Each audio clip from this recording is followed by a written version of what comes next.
केंद्र में कांग्रेस लीडरशिप वाली यूपीए की गवर्नमेंट थी तो उन्होंने रंगनाथ मिश्र कमीशन, सच्चर कमीशन को ऑर्गेनाइज किया था और इन दोनों कमीशनों का उद्देश्य था कि कैसे एक पर्टिकुलर एक रिलीजन को विशेष तरजीह दी जा सके, यानी उनको सुविधाएं दी जा सके। स्वयं प्रधानमंत्री डॉक्टर मनमोहन सिंह जी ने उन्होंने भी कहा था कि रिसोर्सेज पर फर्स्ट राइट यदि किसी का है तो माइनॉरिटीज का है, उन्होंने कहा था। और यहां तक कि और आगे जाकर उन्होंने कहा था स्पेशली मुस्लिम्स का है। मैं मानता हूं कि इस प्रकार का स्टेटमेंट भी अनकॉन्स्टिट्यूशनल था, according to the constitutional provision नहीं था। और इनका वही भाषण प्रधानमंत्री मोदी जी ने कांग्रेस को याद दिला दिया है, तो इसको लेकर पूरी कांग्रेस पार्टी, पूरी यूपीए, इंडिया अलायंस, इन लोगों ने सारे देश में हंगामा खड़ा कर दिया है। फ्रेंड्स, ये आंध्र प्रदेश की कांग्रेस गवर्नमेंट ही थी जिसने यहां कांग्रेस के कम्युनल एजेंडे की पहली लेबोरेटरी बनाई थी और यहां पर एक रिलीजन को कॉन्स्टिट्यूशन की वो डैमेज करते हुए गवर्नमेंट जॉब्स में रिलीजन के आधार पर रिजर्वेशन यहां पर दिया गया था।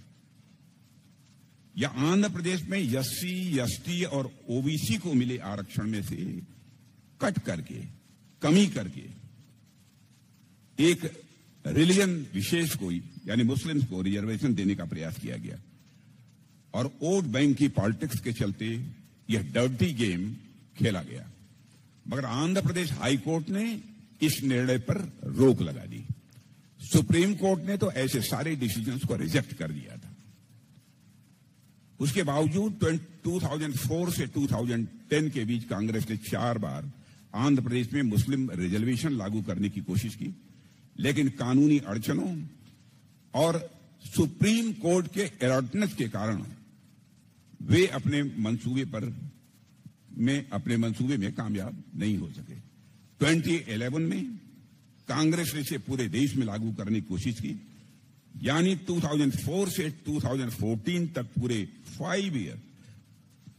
5 टाइम्स इन्होंने बराबर रिलीजन के बेसिस पर रिजर्वेशन देने की कोशिश की। मैं यह भी बताना चाहूंगा कि इसी कांग्रेस गवर्नमेंट द्वारा बनाए रंगनाथ मिश्र कमीशन ने रिकमेंड किया था कि जो 27% जो ओबीसी का रिजर्वेशन है उसमें 6% मुस्लिम्स का होना चाहिए और 2% माइनॉरिटीज का होना चाहिए। मैं इस बात की चर्चा इसलिए कर रहा हूं कि बराबर रिलीजन के आधार पर इस देश को डिवाइड बार बार करने की कोशिश यदि किसी के द्वारा की गई है तो कांग्रेस के द्वारा की गई है। इतना ही नहीं, यदि शेड्यूल कास्ट का यदि कोई धर्म परिवर्तन होता है तो उसे शेड्यूल कास्ट के धर्म परिवर्तन के बावजूद उसको रिजर्वेशन मिलना चाहिए, यह उन लोगों का आग्रह था।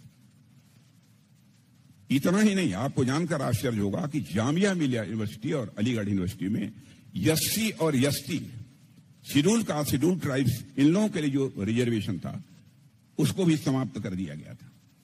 वोट बैंक की पॉलिटिक्स किस लेवल तक जाकर की जा सकती है और कांग्रेस ने किया है, इसकी मैं आप सबके सामने चर्चा कर रहा हूं। अब 2024 में कांग्रेस का जो मैनिफेस्टो लेकर आई है उसके भीतर फिर से मुस्लिम रिजर्वेशन का दांव बड़ी चालाकी से चला गया, इनडायरेक्टली। हमारे प्रधानमंत्री मोदी जी ने जब कांग्रेस की इस क्लेवरनेस को एक्सपोज किया तो कांग्रेस आज पूरी तरह से उनके ऊपर अटैक करने पर आमादा है। कांग्रेस कहती है कि प्रधानमंत्री इज टेलिंग लाई, झूठ बोल रहे हैं, जब सच्चाई यह है कि कांग्रेस खुलेआम इस देश की जनता की आंखों में धूल झोंक रही है। साथियों, कांग्रेस ने इस बार जो अपना मैनिफेस्टो बनाया है उसमें जो उन्होंने अपने वादे किए हैं वे इस देश और समाज में एक नया डिवीजन पैदा करेंगे। इसलिए मैं आप सबको भी आगाह करना चाहता हूं, कांग्रेस के इलेक्शन मैनिफेस्टो में माइनॉरिटी वाले चैप्टर में सेक्शन 3 और 6 को साथ पढ़ने पर साफ हो जाता है कि कांग्रेस की मंशा क्या है, कांग्रेस करना क्या चाहती, यह पूरी तरह से साफ हो जाता है। सेक्शन 3 में लिखा है कि we will encourage and assist students and youth belonging to the minority to take full advantage of the growing opportunities in education, employment, business, services, sports, arts and other fields. जबकि section 6 में लिखा है, we will ensure that the minorities receive their fair share of opportunities in education, healthcare, public employment, public works contracts, skill development, sports and cultural activities without discrimination. अब ध्यान से सुनिए, एक तरफ कांग्रेस माइनॉरिटीज के नौजवानों को बढ़ावा देगी ताकि education, employment, business, services, sports, arts and other fields में उनकी भागीदारी बढ़े।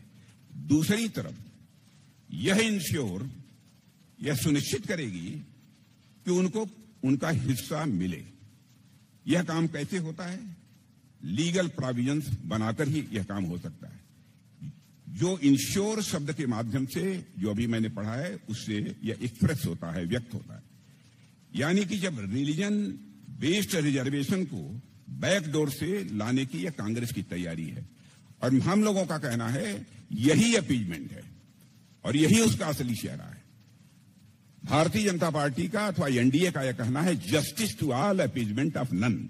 न्याय सभी को मिलना चाहिए, लेकिन तुष्टीकरण किसी का नहीं होना चाहिए। और मेरी चिंता इससे कहीं अधिक बड़ी है, क्योंकि कांग्रेस ने अपने मैनिफेस्टो में जो कुछ भी माइनॉरिटी वेलफेयर के नाम पर कहा है, वह सच्चर कमेटी की रिपोर्ट से इंस्पायर्ड है, ऐसा मेरा मानना है।